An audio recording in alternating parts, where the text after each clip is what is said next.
They said that in any English village, if the mill stopped, the hunger began. Long before the sun reached the fields, the mill was already awake.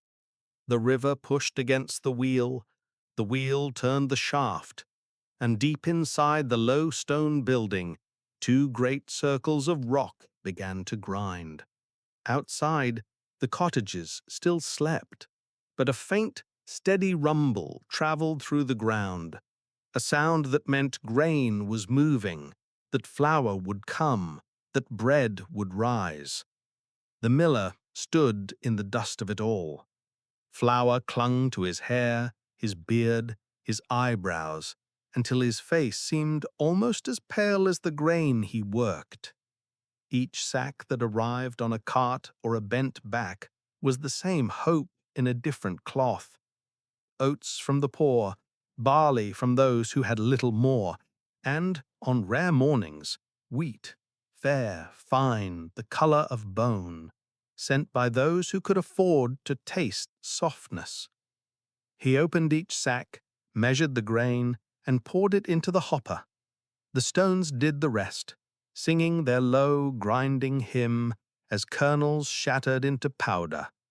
What left his door would become the porridge that kept children upright, the crust that quieted a laborer's stomach, the loaves that sat on the tables of the parish. Without him, the village could not eat.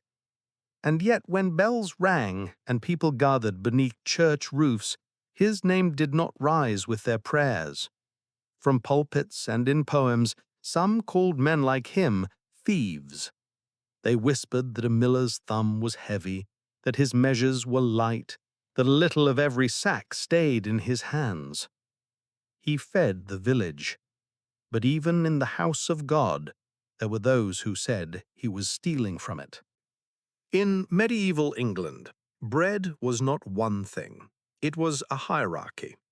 Most families ate what the land allowed, coarse bread made from barley, rye, or oats. Its color was dark, its texture dense, its taste plain. This was the bread of ploughmen, shepherds, laborers, the people who worked the fields and lived by their seasons. But wheat was different. Wheat required good soil, careful tending, and dry weather at harvest. It yielded less, demanded more, and fetched a higher price. From it came fair flour, sifted again and again until it was pale and fine, the flour that made the soft loaves eaten by nobles, wealthy merchants, and the clergy. So when a sack of wheat reached the miller's hands, he knew exactly who it belonged to. Wheat meant status. It meant coin. It meant a table where candles burned long after sunset. The church, too, held wheat close.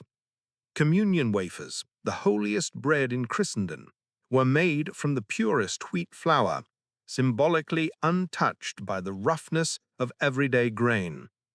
A 13th-century moralist wrote that wheat was the grain most suited to sacred purpose, fit for the altar, fit for God. The miller, then, did more than feed a village. He fed its divisions. Every handful of flour that left his door told a story. Who could afford softness? Who could manage only coarseness? And who stood somewhere in between? No wonder people watched him carefully. No wonder suspicion followed the sound of the turning wheel. In a world measured by grain, the miller's hands were never just hands. They were instruments of power. Every settlement, from the smallest hamlet to larger parish towns, revolved around certain necessities: a well, a church, and a mill. The mill was the only place where grain became life. Its stones turned harvest into survival.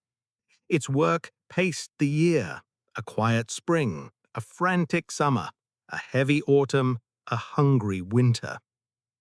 People queued outside with sacks on their backs, waiting for the wheel to turn in their favor. For some, a single bag of grain had to last weeks. For others, it was part of a larger estate's yield, measured meticulously and guarded fiercely.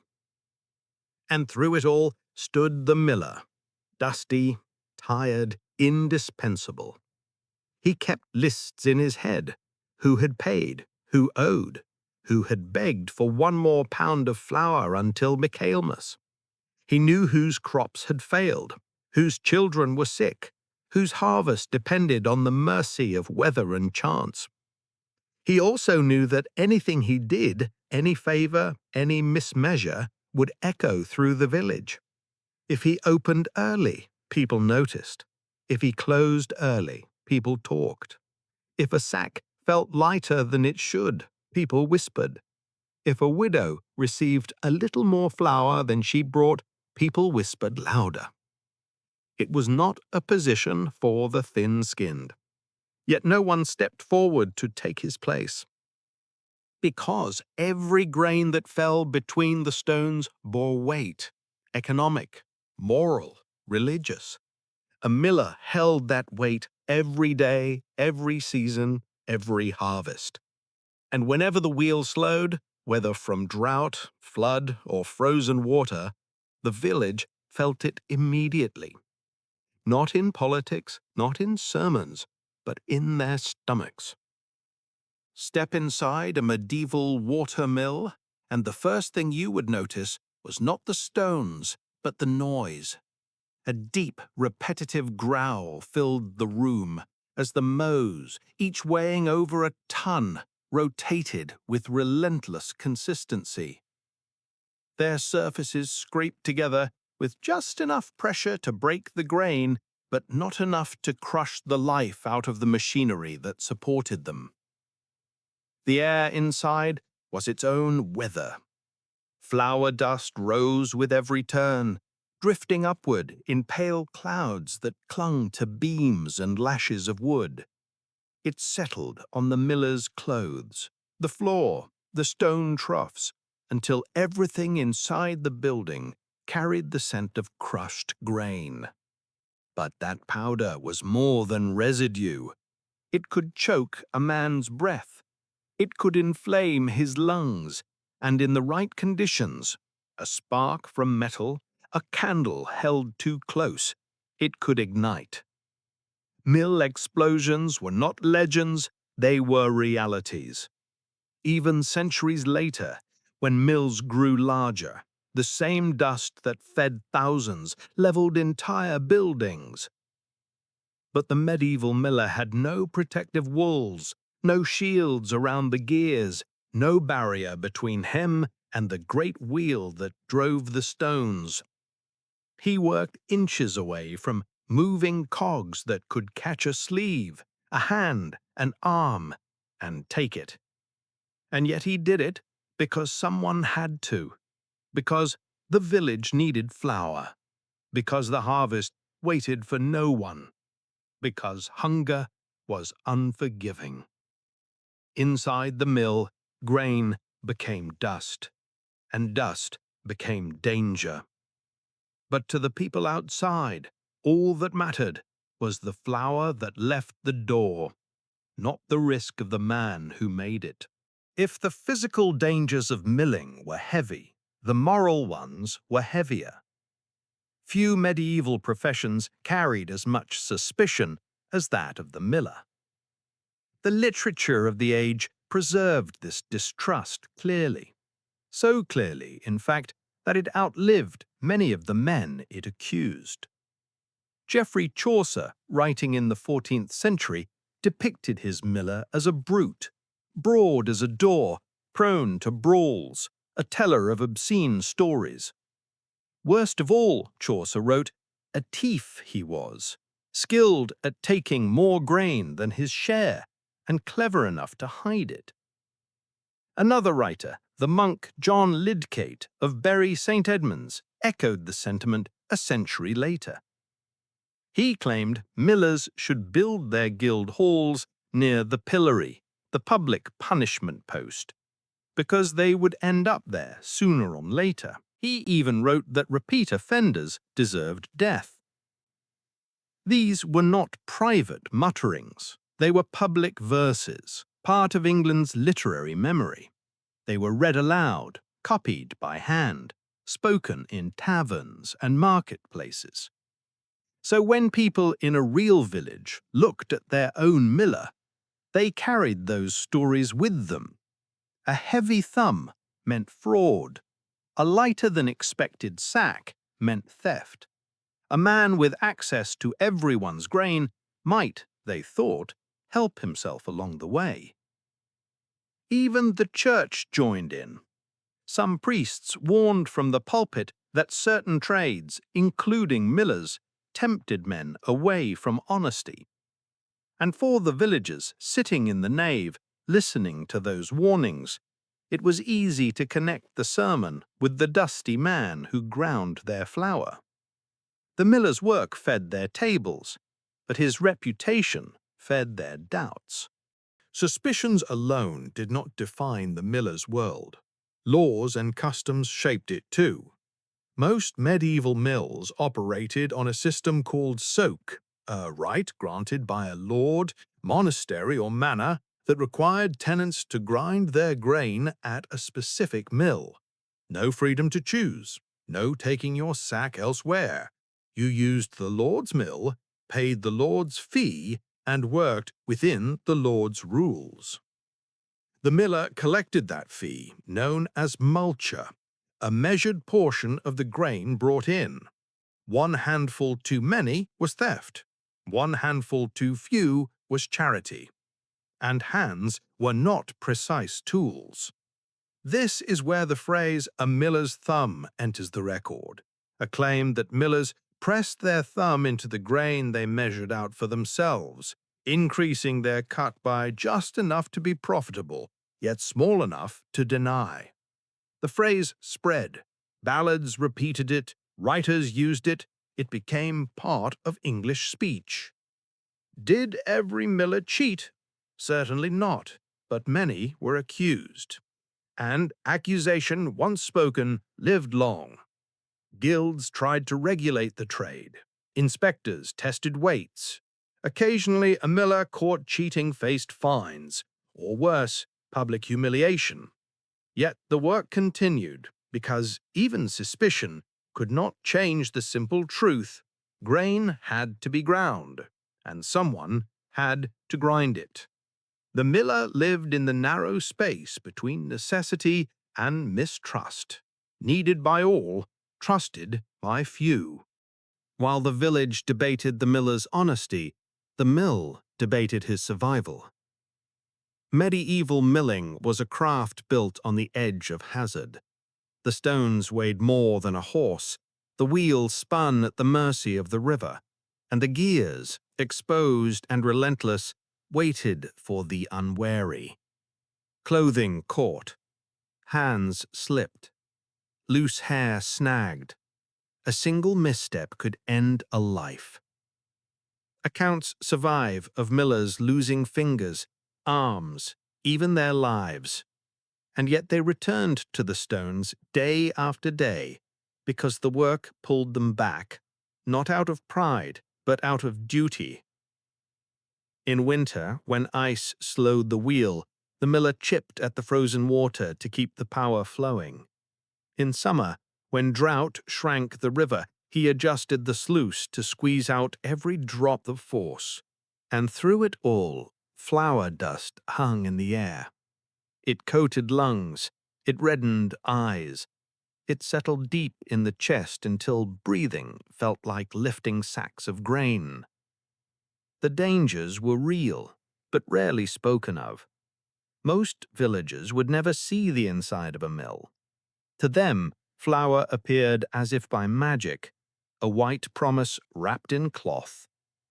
What they never saw were the risks behind it, the accidents narrowly avoided, the scars hidden under sleeves, the cough that worsened each year. The miller's work was dangerous. But danger was easier to ignore than suspicion. Most medieval recipes were plain instructions passed from hand to hand, rarely written down.